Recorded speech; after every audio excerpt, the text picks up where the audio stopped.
J'étais en formation encore en microbiologie à l'Institut de médecine tropicale à Anvers, en Belgique, et on recevait une thermos bleue Mhm.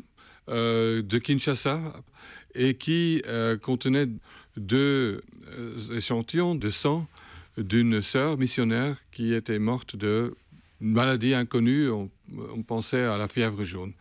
Donc, on l'a ouvert. Un tube était cassé. À l'époque, tout était en verre, pas encore en plastique. Et on a fait notre boulot. Vous ne saviez pas du tout ce qu'il y avait dans cette bouteille, en fait. Non, C'était non, du sang, non. vous deviez l'analyser, vous deviez comprendre, mais vous ne saviez pas. Non, on n'avait aucune idée, aussi parce que le diagnostic possible était fièvre jaune, et là, on était bien équipé pour isoler de ce virus-là.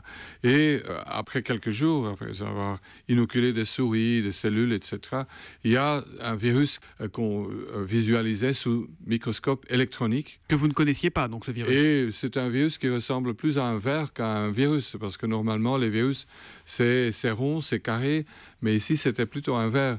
Et à l'époque, il n'y avait pas l'Internet. On devait voir dans un atlas à la bibliothèque et on voit, oh là là, ça ressemble au virus Marburg qui avait tué des gens en Allemagne et en Yougoslavie. Ça veut dire que là, vous vous dites, attention, on est face à un virus qui va faire des ravages, vous le comprenez tout de suite ? Absolument, oui, c'est très mortel.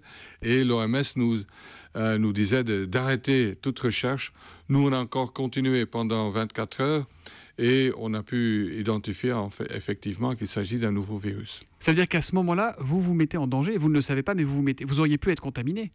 Oui, on a eu de la chance. Et puis après, je suis parti avec une équipe internationale, donc les Congolais. Il y avait un Français, Pierre Sureau, de l'Institut Pasteur.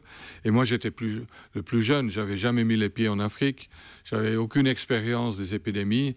Et là, on a pu vérifier comment ce virus est transmis. Est-ce que c'est par les contacts sexuels, l'eau, des moustiques, Et là encore, pendant ce voyage, vous ne l'attrapez jamais, vous, ce virus ? Non, mais là, on faisait quand même attention, mais c'était pas comme on voit maintenant à la télévision en Afrique de l'Ouest, où on arrive... Il n'y a pas les combinaisons... Non, ça, on n'avait pas. Non, on a eu de la chance.